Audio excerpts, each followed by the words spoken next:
So the thing is that when we talk about this problem, um, it's a global problem, and the naysayers or the deniers are now facing the brunt of it. Like when Israel used to point or identify these problems in the past, um, I mean, there was a term that is still used as Islamophobia, that, this is Islamophobia. Like, you can't call a terrorist, you can't call a radical jihadi a jihadi, you can't call, it was such a ridiculous thing to, like, what are we supposed to call a terrorist? A plumber, a doctor, an engineer? What do we call them?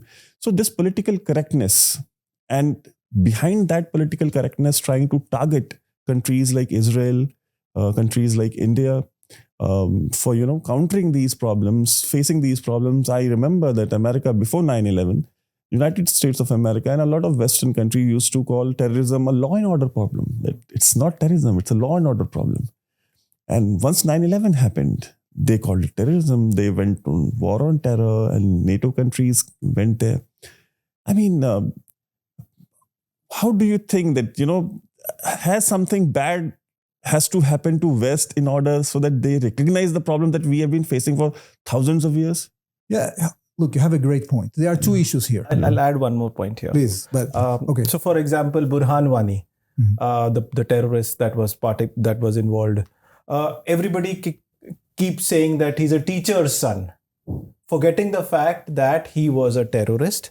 He had multiple affairs, and one of the girlfriend was responsible for letting him being caught by the Indian Armed Forces. But that's the whole point. The media keeps saying that a teacher's son or a farmer's son? A teacher's son. So that becomes extremely, how do you defeat that particular propaganda? It's very challenging. Look, you have 2 points here that are very valid. And I'll reinforce it by giving you an example. When we started to target terrorists from the air, in the United States terminology, it used to be called extrajudicial killings. Okay? Why? How come you kill a person without bringing them to trial? Right? It's a law and order issue. No, it's not. It's a war. In a war, you have the right and the duty to neutralize your enemy. And when America internalized that threat, some years after, we saw that instead of invading entire countries, like Iraq, for example, or Afghanistan, the United States decided that it's maybe a more humane strategy and more efficient strategy or tactic to kill terrorists from the air. So suddenly, it became targeted killing, right? Ironically, it was the Democratic administration under Obama that used the targeted killing methodology. Of course, that you are doing it according to rules of engagement that are in accordance to international law. That's what we do as well. You try to minimize collateral damage. You try to locate the person. You get a legal team to see whether the action that you do is proportionate, that the force that you use or the damage that you cause is justified against the potential threat that is coming from the target, etc. You can do it according to international law. But suddenly it became kind of best practice, right? So yes, you're right. The world is changing according to the perception of threat. But there's another thing. And even, I think that is even more important. Look,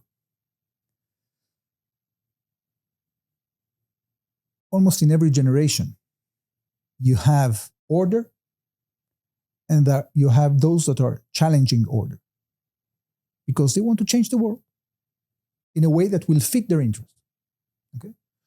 What we are seeing now is a world order that has been created mainly post-World War II, that created international institutions, that created code of conduct. We had a kind of progressive situation in which we aspired after 2 world wars that the human society is going to a better place. And we expected ourselves and everybody else to act according to those codes. Now, what happens when you have a revolutionary force that abuses the codes that you have created as part of the world order in order to defeat you? So they enjoy the freedom of democracy and they use the democratic tools of disseminating information in order to disseminate extremism and conquer hearts and minds with extremist ideology. What happens when a terrorist group like Hamas uses the codes that we have created to defend ourselves in times of war and defend human rights, and they operate from within hospitals?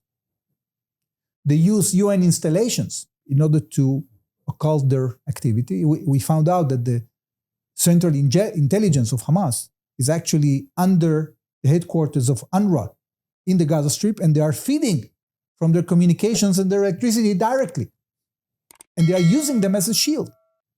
So you have this phenomenon in which they are abusing your code, and they actually are adopting your terminology against persecution of minorities in order to defend their radicalism. So the most sophisticated example I've seen is actually in Britain.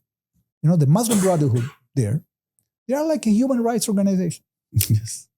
Right? Social justice, anti-corruption. The only thing that I don't tell you is that when they take over, that's the end of the story. So the difference between the communism and the Muslim Brotherhood is that in communism, you have a dictatorship of the proletariat until the moment in which you have order, and then you have utopia, right? That's communism. With the Muslim Brothers, it's the opposite. You have utopia until they take over, then it becomes a permanent dictatorship. Yeah. So for people, you know, it's very difficult to decipher that.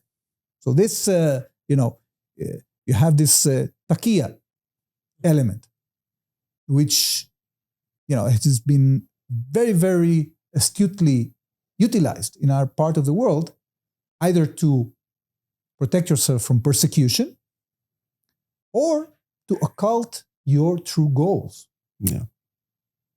So the civilization, the world civilization, is being manipulated and being exploited by these extremists in a very, very sophisticated way. And that's why you have this challenge.